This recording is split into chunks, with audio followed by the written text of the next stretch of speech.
name is Emily Delk. I'm the Director of Annual Giving and Donor Stewardship. I want to thank you for joining us, welcome you to our discussion via Zoom, or whether you'll be watching this in the future as a recorded session as we begin our planning for UC A&R's Giving Tuesday and year-end fundraising campaigns. I'm joined today by Andrea Ambrose, who's our Director of Advancement. Hi, Andrea. She'll be monitoring our chat room today, as well as anybody who raises hand. Just so you know, once I share screen, I don't get to see your beautiful faces anymore. So Andrea's going to help monitor any questions that you might have or raised hands. I'm planning today to move fairly quickly through the resource content, mostly because we've not only got new colleagues joining the campaign this year, but we're also joined by a number of folks who have been participating in Giving Days before and have seen great success. So I want to allow plenty of time for what I think is going to be the most valuable portion of our discussion today, which is an opportunity for question and answer with your peers. Emily, I'm going to interrupt you and encourage you to start your recording. Thank you. I'm recording, so we're good to go. Okay, good. But yes, I want you just to know that this is an informal and conversational type of presentation, as you just saw. So if you're joining us live, please remember to mute your mic. And then, of course, if you want to comment, feel free to raise your hand or put a note into the chat session. So with that, I'm going to share screen and we'll get started.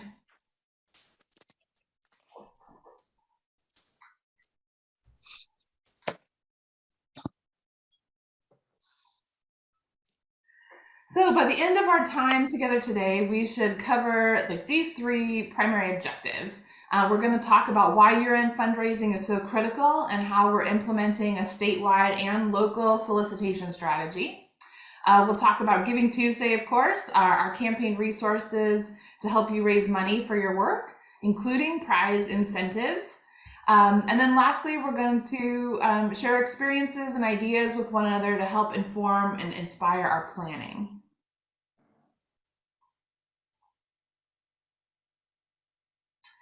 So I share these stats with you for each year end as a reminder of why we put so much emphasis on Giving Tuesday and our year-end giving planning. Because 31% of all annual charitable giving happens in the month of December. 12% of all annual charitable giving happens in the last 3 days of the year.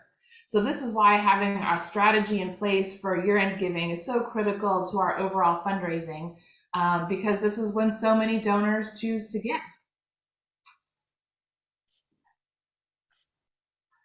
And then here I've got just a simple 3-year comparison of our total dollars raised through Giving Tuesday. So in 2021, we raised more than $124,000, which, as you can see, is a decline from what I call the pandemic boost of 2020, because most organizations did see a boost in their philanthropic giving.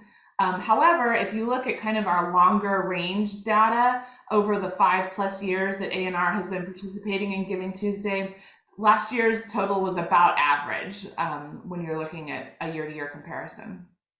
And of course, we were able to welcome 143 new donors to our programs last year.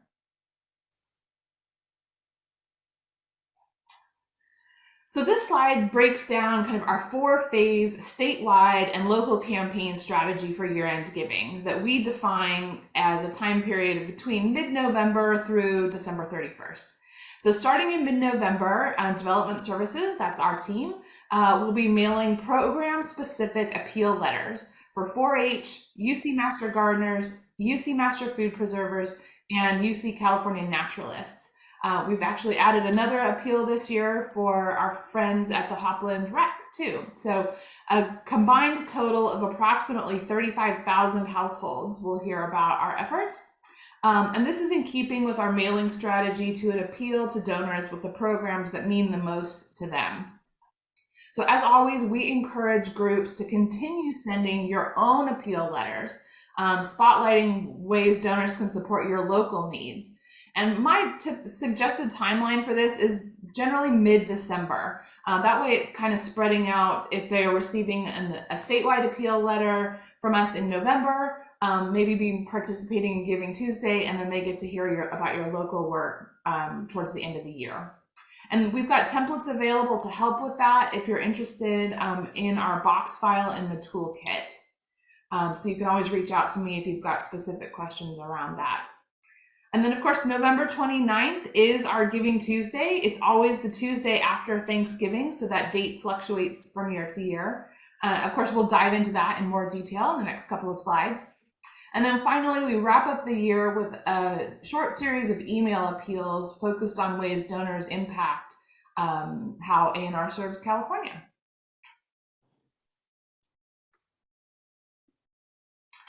So mark your calendars and save the date. Giving Tuesday, as I said, is November 29th this year. Just as a reminder, Giving Tuesday is in fact a global movement. It's not just for A&R or California, it's actually for thousands of nonprofits that participate around the world, inspiring millions of donors to give to the many, many nonprofits that participate. You'll see here, this is a sample graphic of what kind of the Giving Tuesday team puts together. And you'll see how we can tailor some of these materials to build out our own campaign.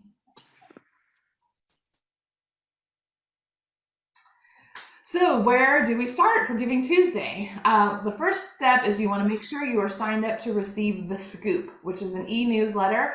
I think most of you are already on that list, but it has reminders, helpful hints, and links to all the tools you need to participate in the campaign. So please take a moment to send me an email if I can add your name to this mailing list. All of our county directors, program leadership are already signed up, but if there's anyone else on your team that needs to receive campaign information, this is open to volunteers. Please let me know and we'll be sure to get you added to that list.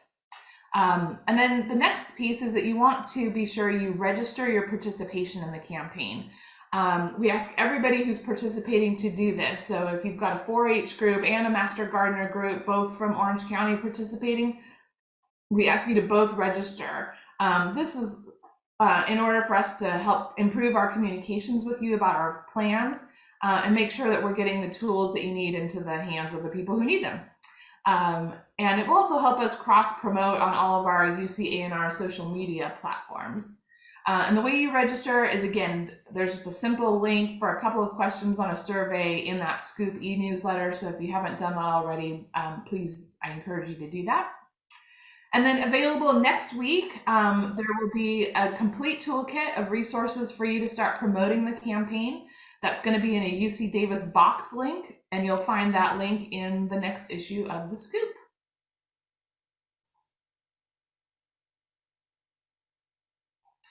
So now I'm going to share with you, hopefully here, some screenshots so that you know what to look for.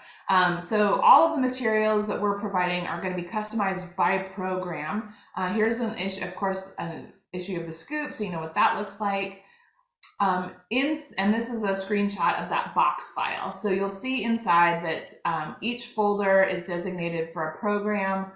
Inside, you're going to find an editorial calendar that has all of the social media content so that you can literally copy and paste. You can edit that text to be specific to your local program. It tells you what to say and when to say it.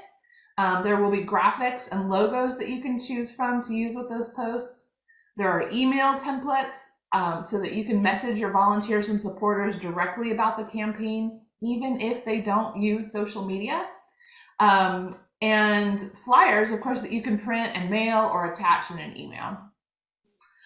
You can schedule these posts well in advance of the day when you have more time to think about planning. You can schedule things through Facebook, through programs called Hootsuite or Constant Contact. And again, this is designed to be as simple and straightforward as possible. So here's a screenshot of what that editorial calendar looks like, as well as some of the graphics that we might have available for you as well. Again, this is designed to be simple so that you can tailor these posts and tell a compelling story of your local specific funding opportunities. The more personalized you can make your content, the more relevant it will be to your supporters.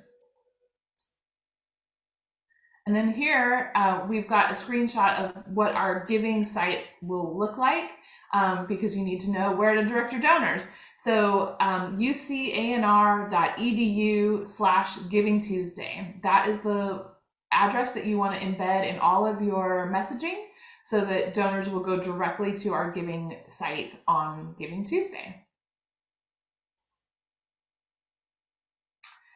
And now, what we've all been waiting for, we want to introduce our new prize challenges.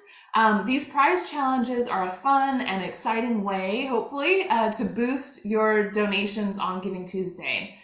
In many cases, all you have to do is make a donation to help your programs win some of the $20,000 that are available in prizes. These are made available from generous donations to our incentive fund. Please note that only online donations are counted towards prize challenges. So that means if you've had a donor who really wants to contribute to your Giving Tuesday campaign and they drop off a check at your office or they mail one in, that's fantastic. We will absolutely add it to your tally, but that gift will not be eligible for an incentive prize, because this is the only way we can truly make it fair is to date time stamp gifts that come through on our online platform.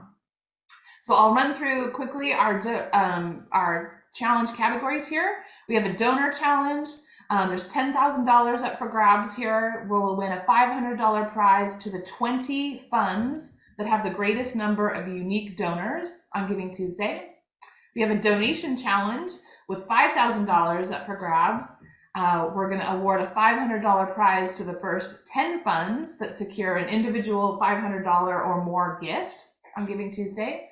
And then our In It to Win It challenge, $5,000 up for grabs. We're going to award a $500 prize to the 10 funds that raise the most on Giving Tuesday. And then I called out here a really exciting and a special announcement for the 4-H folks. We have a very special opportunity this year, which is $50,000 available for a one-to-one match specifically for 4-H programs. This money came in as a combination from donors to the 4-H Foundation, as well as board members of the foundation. So this is really exciting. It's more money than has ever been offered in an incentive pool before. So if you're part of a 4-H group, I really encourage you to take advantage of that. And of course, all of the rules are going to be written up in the scoop. So if you've got any questions about how these work, there'll be more detail there. So we've covered a lot in a very short amount of time, but hopefully most of that was review for you if you have been part of our campaigns before. If you're new and that was lightning speed, let me know. I'm happy to go over in more detail with you. But I wanted to make sure that we had some time to really talk peer-to-peer about what has made your campaign successful. So we're going to have some dedicated time to learn from each other and hopefully inspire each other. I've invited representatives, some staff, some volunteers from groups all across California to put their past experiences with Giving Day campaigns or to share them and to see where they've seen success. I've got some prompt questions here up on the screen, but I think what I will do is actually read them out loud in case there are folks who don't have access to a screen. And then please just unmute yourself if you want to chime in or raise a hand, put a comment into the chat, and we can just share and learn from each other. So I'm going to stop sharing so that we can see each other. And I'll prompt you guys with the first question, which is, I'd love to hear more about what social media channels you use to promote the campaign. Where have you seen success, or where are you putting your focus? I'll give everybody a minute to unmute or think about their answer so that they can share.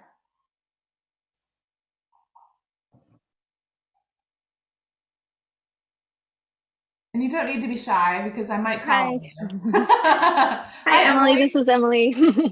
I'm with the Master Gardener community in San Mateo and San Francisco counties.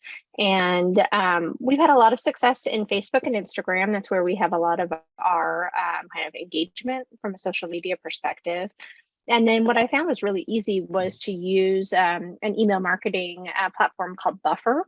And like Emily, you alluded to, this allows me to schedule posts so they're kind of going out at a regular cadence, not flooding, our social media viewers, but kind of giving them that constant reminder. And it allowed us from a just manpower perspective not to have to enter things manually every single day or every other day. And that was a nice way to get the word out in a kind of a constant way and get some folks contributing. Emily, if I can, I wanted to ask you a question about that. When you're scheduling, do you use the toolkit in terms to help inform like when and where you send them? Do you increase frequency or decrease it? What have you found?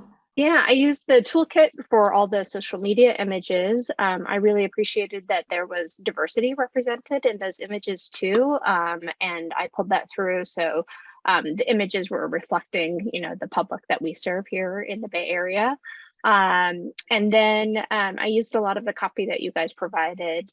One of the enhancements that I think is going to help us this year is that we have a donate link that gets us directly to the Master Gardeners of San Mateo, San Francisco counties, which I think will make it even easier for people to find kind of the exact location to contribute to. Great.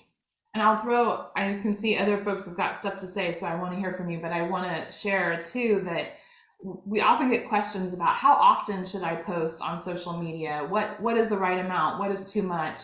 And I just want you to know that our colleague Dora, who has been on past webinars, has reviewed all of the content that I put out there for you. And based on her recommendation for frequency, that's what you'll see on the editorial calendar. So you can feel confident knowing that we've got a web expert who has really understands the way algorithms work in terms of viewers seeing your content. So you can feel confident in using that schedule. Did I cut off anybody else? I think Sandy or Jerry Yes. had a hand up. I do. I have a question. On Buffer, how do you register? Is there a cost? How did that work? Because here in Nevada County, we don't have that, and are certainly looking for ways to make it simpler. I can chime in about my Buffer experience. So Buffer is like Constant Contact or Hootsuite, I think is the other one Emily referenced. It's just a social media tool that allows you to schedule social media posts. And instead of creating, a post for Instagram and a post for feedback or for Facebook, you can create it once and then it kind of pushes it out. Buffer, I found, is free, which is nice for organizations like ours. And so that's why I went with them. I found that Constant Contact for the scheduling capability required a fee. So Buffer was my option. Very good news. Thank you. Mm-hmm. I'll jump in here. If you have a Facebook account, you can also schedule posts using their business suite, which is also free. It's a little bit clunky. I've used some of the other ones, but if you don't want to have, several different accounts, that's another way. You can post on Instagram and Facebook through their, I don't know what it's called, like business. I think it's a business suite is what they call it. Yeah. Yes. Great. Thank you guys for sharing. Jerry, did you have a comment or question? First, can you hear me? Yes. Okay. I'm having lots of technical difficulties. So, what social media, I'm in Calusa, so we're very, very small. We're the smallest group in the state. So anyway, what social media channels? I just use Facebook. That's it. I keep wanting to do YouTube, and I just haven't gotten to it. So how do I use the campaign in a box? I love it. I will actually copy and paste it right onto my post. And I used a lot of the pictures. But and then I use some of our own too, because people want to see our own people, not just random people that they think are actors. So, and I like the timeline. Tells me exactly what to do. I love it. And then I will do the Facebook business suite and get them all ready ahead of time. So the next one, how do I promote outside of social media? We use our newsletter, which is the site builder one. We are nothing fancy. And I send out a post in the newsletter, and then I will send out a post that's by itself. So it's two different ways. But basically we use the newsletter and Facebook. That's it. I am so tired of this. Hang on, I'm so sorry. We can see you just fine, Jerry. So don't I know, worry but about I've got a different screens up. Now I can't see anything. Get out of the way. Well, So we what's can the see you. next question? How are we what? I'm basically it. I only have 18 volunteers.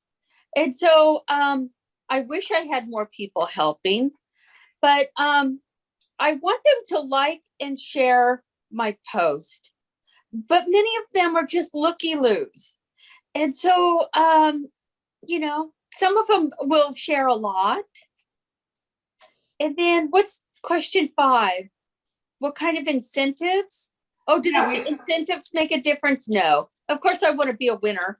And we have earned some incentives, but it's always nice. Free money doesn't hurt, right, Jerry? Free money never hurts. Yeah. And then once we started getting donations or asking for donations, we had a specific item, because before then we weren't getting any donations. But now that we have a specific thing, which is our demonstration garden, all donations go to the demonstration garden. And once we did that, we were very specific. We started getting a lot of donations. And then what we do for Giving Tuesday and what we do for the A&R Giving Day is totally different. For the Giving Day, we're low key. We just do Facebook, and the newsletter. Where Giving Day, we send letters to businesses. I go out and talk to people. We also get a lot of checks that don't count, but that's okay, because money's money, no matter how you get it. And so almost half on the Giving Day, almost half of our money is checks. And my office also wants the checks to come to our office instead of going directly to A&R. That's just what they want. So anyway, we've been successful, and it does take some work. Thank you, Jerry, for sharing. I really appreciate it. I know you've leaned in hard over the last couple of campaigns and have seen good success and seen growth in your program. Even if it's small, I think you guys are mighty. So thank you for sharing. Oh, thank you. Yeah. Does anyone else have kind of things that they'd like to share in terms of how you engage volunteers in your I see Jessica, you've got a hand up. Yeah, I could jump in. So I'm in Los Angeles County. I think this year will be my 4th Giving Tuesday campaign. I think every time I do it a little better. Yeah. The way I've been using so we have over 300 volunteers, and they don't directly help produce the content. Well, a little bit, but what I've been asking for, I've really been trying to push for, especially the latter end of this year, is to get good photographs from out in their different projects all over the place, because there's no way we can get to all of them to photograph ourselves. And because what I like to do is use as many personalized, like photos from our county as possible. Mm-hmm. I think every year I've used more and more. I think the first year I just used whatever was in the toolkit and, copy to paste. But I'm really, my goal is to try to tailor it more to Los Angeles County. So they have been sending me photos. So I'm keeping like a folder photos to use to pull out for Giving Tuesday. The other thing I do is I ask for little brief, written pieces about their work as a master gardener, or especially if they were scholarship recipients for our training program, just like a little reflective piece that then I share either in social media or with the emails that go out, just to really kind of put a face or a person and humanize it for the folks who are deciding to donate. So that's kind of how I engage the volunteers. Now I just recently, like in the last month or two, have put together a small team of volunteers that are helping me with the weekly newsletter that we put out to a public email list. And so they'll all have their input as well for the giving campaigns. So that's how I've been using volunteers. That's great. I'm so excited to hear that you're tailoring the content to make it specific to your local program. Because let's face it, we all love to see pictures of ourselves online, right? Our 15 minutes of fame with dirty hands, why not? And it definitely builds that connection. And I especially love to hear that you're kind of gathering testimonials from your volunteers and folks, again, to keep that message really relevant and personal. So that's fantastic. I will also say that branding photos is really easy. Emily, I know in the past you've done some for me, but now I'm using Canva. And with the logos that are in the toolbox, it's really easy just to slap the Giving Day or whatever the logo is for that campaign over the photo and use it. So that's great because it just makes it feel more professional Yes. so it's super easy, and you can get free Canva accounts too. Yep. How do you spell that? Canva. Emily, can I? Hi, Yes. this is Debbie from Sonoma County Master Gardeners. I just wanted to agree with what Jessica said. We have built a constant contact lists to all of the people in the community who have attended workshops or in our Garden Sense program, all the different types of things. And so we always send an email to them, always trying to use pictures of our group and how we're impacting the community, just as a little reminder. What was the other thing?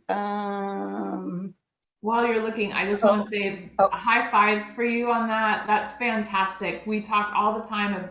I get questions a lot about how do we approach people to support our work that are not just our immediate low-hanging fruit, if you will, like the people who are in your program or already volunteering.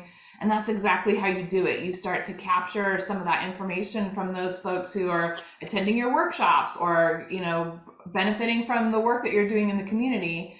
So that obviously they're already interested, right? They're already warm and want to hear more about what you're doing. So this is a perfect opportunity to engage them. Yeah.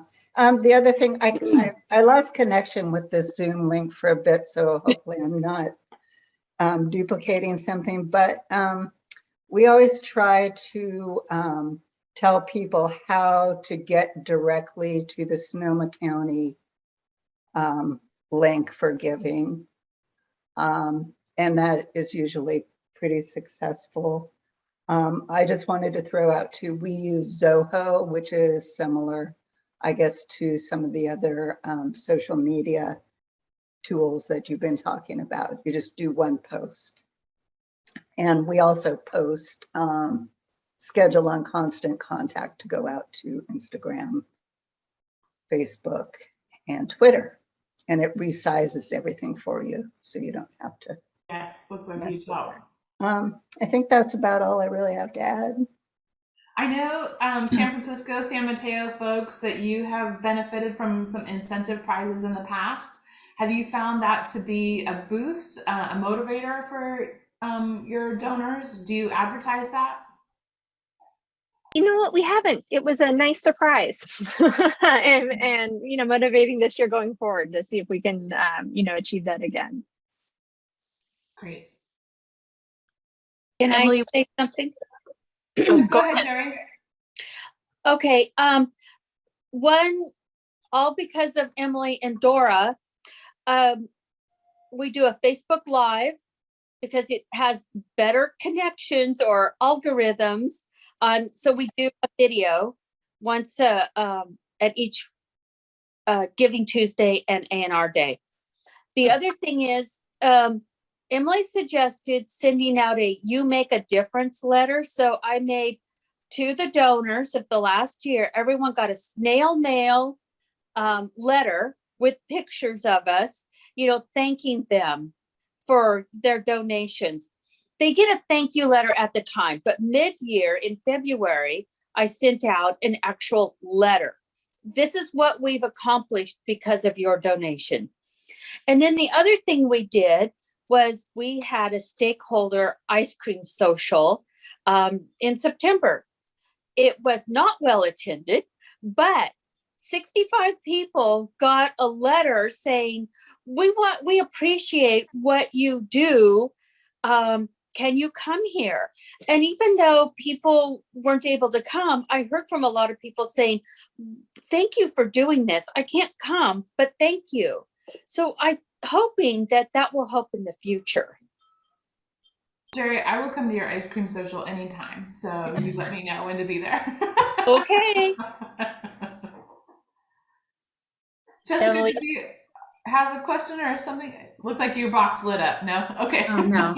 I have something, Emily. I've been looking at the chat, and there are two topics that have come up that might be interesting to discuss with the group. One is about whether people are using Reels on Instagram. And if they are, how's that going for them? The other question that you might want to address first is from Barbara Kraus. Her comment is that she's new to this, so we're glad she's on board. But her question is about whether donations on the Giving Day go to the statewide Master Gardener program or to the local Master Gardener programs. So I thought that might be something that would be important for everyone to know. Absolutely. That's a great question. So you direct the message to your donors. So they will give to hopefully wherever you tell them to give to, if they're motivated to do so. So when they go to the donation platform, they will pick your county or they will pick your program. And then from there is a drop down list of all of the different funds that you have listed. So they can choose obviously from whatever they want. So I guess that's the long answer to your short question. So no, it does not necessarily go to the statewide program unless you are directing them there. But donors will get to choose from that list that's on the giving platform to designate their gift wherever they choose.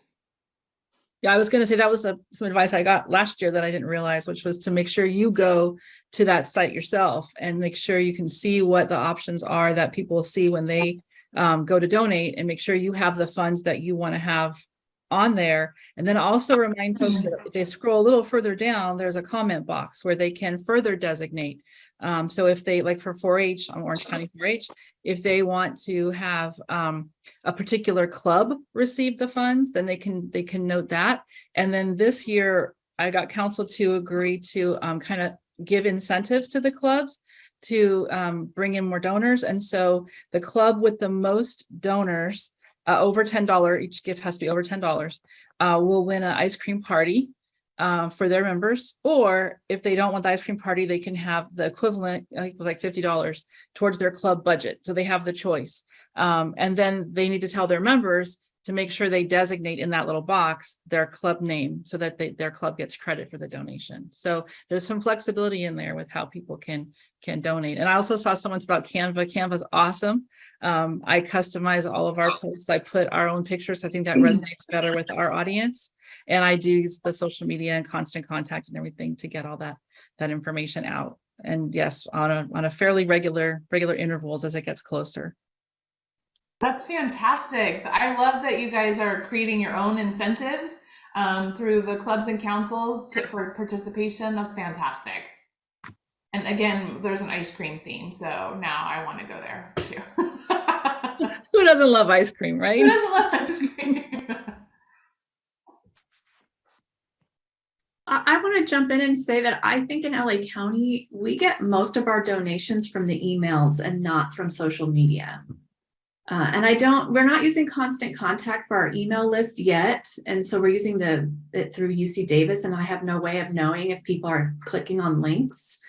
But we have a link tree for our Instagram account, and there's not a lot of activity on the donate button there. So I'm guessing that most of it is, just by default, is coming through the email list. But we still do the campaign on social media, and that may shift over time. But right now, I think 90% of our, or at least, comes from the email distribution list.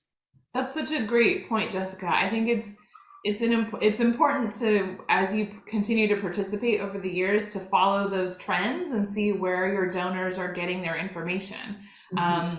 So yeah, it's important to make sure that you've got a presence on social media and in emails, because that's just where they choose to give.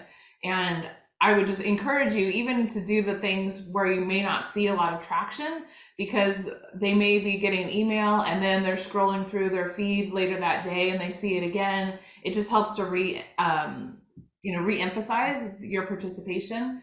And all of a sudden they feel like, gosh, I'm seeing this everywhere. This must be a big thing.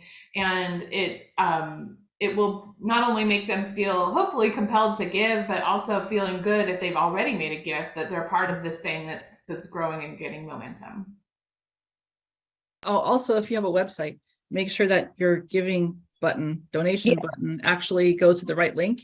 Otherwise, fix that. And I have a donation button on multiple pages of our website. So depending on where they land, they may still find the donation button, even if they go there. And then somebody was asking about Reels on Instagram. And I noticed that even if I just put like a flashing donate now or something sticker on an Instagram post, it automatically goes to Reels. So you don't have to create like fancy video of your own. You can just stick on something that's like already in Canva, for example, and it'll put it right into a reel for you already. So that's kind of the preferred, or what people are catching the attention most with, and it's easy to do.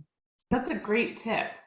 And I'll just plug again our colleague Dora so when we're done today, the final slide of our presentation is going to have contact information for me, for Dora, and for my colleague Tina Wickner. And hopefully that kind of covers all of the major question categories. So Dora would be happy to go into detail about how to better use Reels and how that works. And then Tina can help answer questions about the lists of funds that are on your donation site to make sure that you've got the ones there that you want to emphasize. I would love to hear if there's anyone else who's got experience from the incentive prizes, how that has helped your campaign, or maybe where you've spent the money that you've raised through these campaigns. How are you using it to support your work?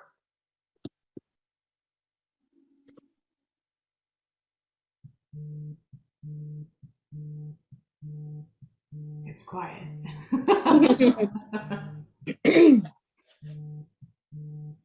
Are you finding, I know Jerry shared that she found that there was more success, or she saw more success when there was a specific funding need or funding opportunity. Are you folks finding that is true for you as well? That if you pinpoint a particular project that they're liking to fund, or are you wanting to direct funds just more to an unrestricted general pot?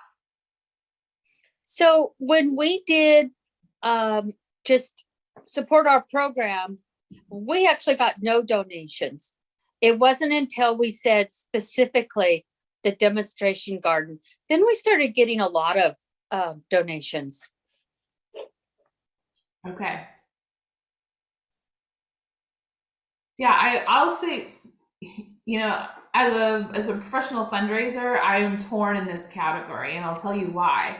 One, because I hear stories about this from folks who are raising money, and they find, if you can give a donor a tangible project that they feel like, I'm part of that, I have a scoop of dirt in that demonstration garden because I made a gift. They love that. They feel so good about it.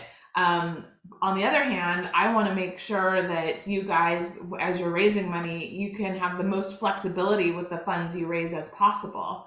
And so, making that sort of general ask is important too, because we don't want to tie up monies to a particular project that you can't use for something else.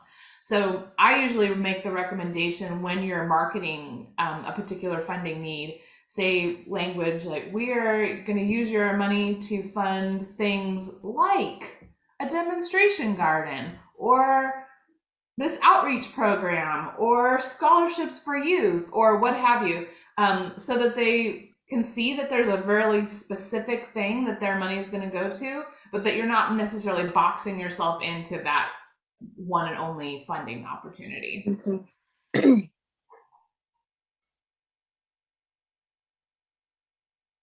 So does anyone want to share like kind of goals they have this year for what they want to use their monies for? I know that, I've had some feedback from some of you that these giving days have now become a significant line item in your budget, which just warms my heart. I'm so happy to hear that.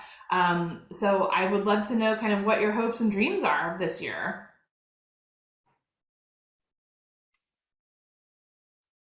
No hopes and dreams, I see. More money. Emily, while you're waiting for an answer, Marietta had her hand raised earlier. I don't know if maybe. Oh, I'm sorry, I didn't see that. Hi, Emily, that's okay. Marietta, I'm the program coordinator for the Master Gardener program in San Luis Obispo County and for the Master Food Preserver program for SLO and Santa Barbara County.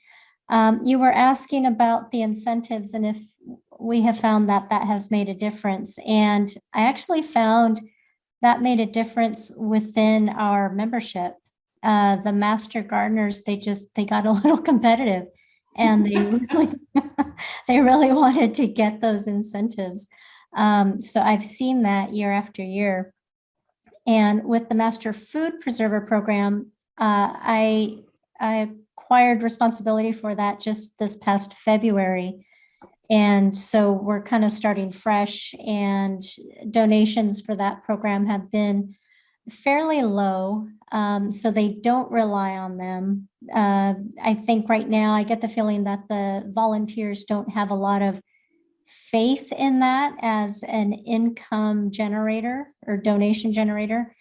So I'm working to change that a little bit. And so kind of starting in a different place with them. So just trying to build that trust a little bit. Whereas the Master Gardeners, they're like, great, what are the incentives this year? So it's a work in progress every year for sure. Yeah, thank you for sharing that. I know I've had conversations with some of you and others about, I put so much effort into this and it didn't necessarily pay out the way we had expected or had hoped. And I always just encourage you to know that this is a long game. This is that marathon, not the sprint. Especially as you're building up an audience on social media or in emails. I think once people start to see that money coming in, and that yes, that there is some effort required to raising that, but when you compare it to a spaghetti feed or a plant sale or things like that take so much labor, you can really find ways, hopefully, to engage your audience in another way, and see that this money over time, you'll continue to get more support and build that trust, and be able to find, really specific and tangible needs that you can fill with this money. Can I just say that I wanted to thank Maria for that idea. We have a weekly bulletin that goes to just our Master Gardeners. And I think that'll be a great place to add the incentives, because we do have several MGs who make fairly large donations, and I think we could create a little competition in that area. So thanks, Maria, great idea. Yeah, there's nothing wrong with a little friendly competition. I mean, that's what these giving days are for. They're supposed to be fun and interactive, and there's gamification as they in all of this, and it's okay. It's just it's a one day thing, and yeah, take advantage of what's there. Emily, there's also a question in the chat about, and I'm sure you're going to cover this, but might as well cover it now. When will you be posting the campaign in a box? Yeah, I'm planning to have that out with, I didn't give a specific date only because there's a lot to build out there, but within the next week or so, you're going to see the next issue of The Scoop. There will be a link to the box file and everything will be listed there. And then as some folks have alluded to, and you've started working with Canva, it's a great program. It's free. You can, in fact, search within Canva for Giving Tuesday materials, or if you go to givingtuesday.com, I think it is, it's not an organization per se, but it's the group that provides the materials, and there's a whole Canva suite that they have put together. So if you want to use some of those kind of red, blue, turquoise graphics that I had shared with you and personalize that, there's a lot of resources that they've got available too. I would just make sure you encourage you to make sure that you brand your things with your program logo, or make sure that folks know that it's coming from you. But yeah, in the next week, you'll have all that stuff. Hi, Randy. I see you got your hand up. Or unless you're just giving me a high five, either way. No, I have a question. The couple questions, and maybe you covered it earlier on. I'm sorry if I am asking questions about something you talked about. I remember during the Giving Day, I think I remember there used to be a running total for the day, and that wasn't available during Giving Day. Do you know if that function is back? It is not back yet. I hope to have that back soon. We've had a lot of back and forth and some challenges in our technology in terms of using a different giving platform than we use the rest of the year, specifically for giving days. And so we've been spending a lot of time trying to figure out what the right platform is going to be for us moving forward that will be able to show that running total. So unfortunately, we don't have that available, but we can make sure that we have an updated tally for your program on an hourly basis. So if you want that information, we can get that to you. And then, of course, you can also sign up to receive an email notification of every gift that comes through. So while that does put the onus on you to do the math, at least you can see each gift as they come in, and then you can decide if you want to, thank that donor right away, or just tally it up. Thank you. And that's what I did last time, as I was getting the emails. I'm not sure how I signed up for that exactly, but I was glad to see them. And so I was doing the math. I did notice that I was tempted to send thank you messages to those donors immediately, but I did notice that those emails that came in, even donors who asked to be anonymous, I was seeing their information. So happily, I didn't send any. I thought it would be inappropriate for me to send a thank you note to somebody who wanted to be anonymous. So I was glad I noticed that before I started to do that. So I wanted I assume that's going to be the same format, and I wanted to bring it up so people were also aware that there are anonymous folks that they'll see the names on. That's a really great question, Randy. So in our development world, anonymous means that we do not publish that donor's name. So you are still welcome, and I would encourage you to still thank that donor, steward that donor, make sure they feel appreciated. It just means that we aren't going to publish that name anywhere. It wouldn't appear on a donor list. So I would, absolutely say thank you, but know that just means that we'll keep that name private from any publications. Oh, that's great. That is really helpful to know, because I really was feeling very shy about, I don't want them to think that I'm, using their name that I shouldn't have used. So right. Thank you. I will definitely continue to thank the anonymous folks. Oh, and I got to do my shout out for the toolbox. Awesome. have been so enthusiastic since the first couple of times I started to participate in these things. And when I say it's basically me and one volunteer that does our Facebook, and she just schedules everything from the toolbox for me. And I pay a little attention during the day. And unfortunately, I haven't been able to take that to the next level. I'm really encouraged by many things that everybody else has been sharing today. And I really need to find a way to engage our volunteers. So many of you I know are volunteers who are helping to run these kinds of things in your program. And I need to take it to the next level with us. But if you're just starting, just look at the toolbox, just look at that schedule of the Excel spreadsheet that lays it all out for you. It's really easy to get a foot in the door and have money come in. So thank you very much, Emily. Thanks for that, Randy. I know we're getting near the end of our time. We've got a few minutes left, so I just want to put out an open invitation to everybody. If there's anyone else who's got a comment or a question that we haven't addressed or that you want more clarification about, now's the time. I have a new comment in the chat. Good question. How do you sign up for the emails regarding donations? You can send me an email. I'll share my email address if you don't already have it. It's always at the bottom of every issue of the Scoop as well. And I'll make sure that we've got you signed up for that. Okay, I just have a comment. Our little county is a one-trick pony. We are agriculture, agriculture, and agriculture.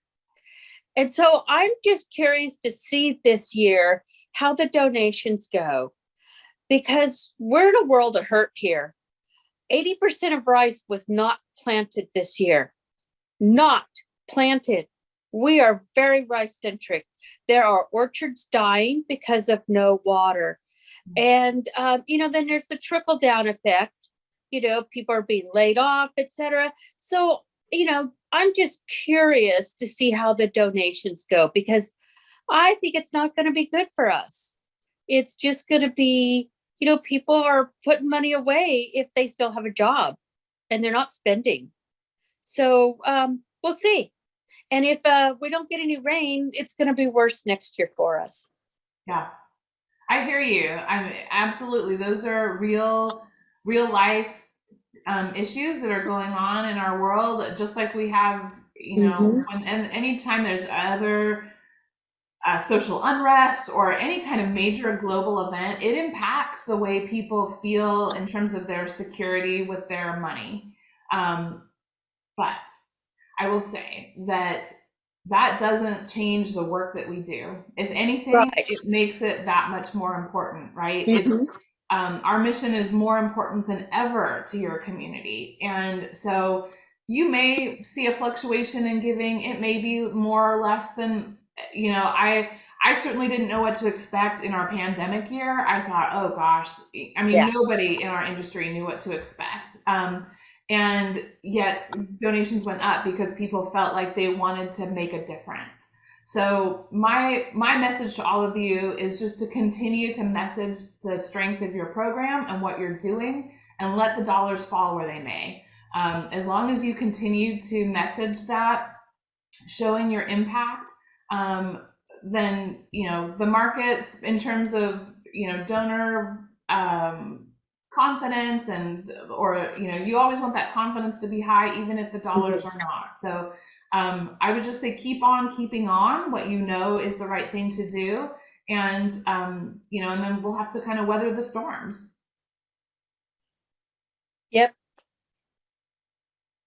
Thank you. Are there other questions or comments that we want to cover in our last 4 minutes together?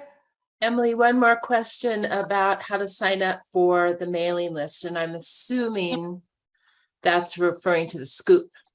Yeah.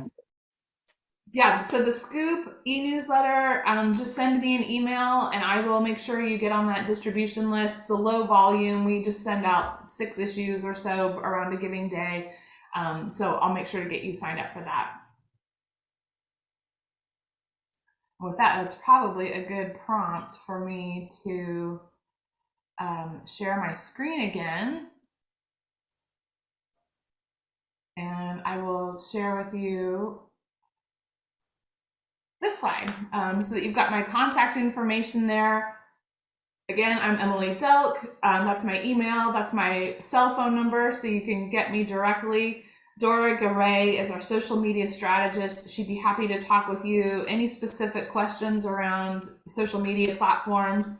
And then my colleague Tina Wickner is our data administrator, and she can help you review the funds on your giving page to make sure that we've got you listed there.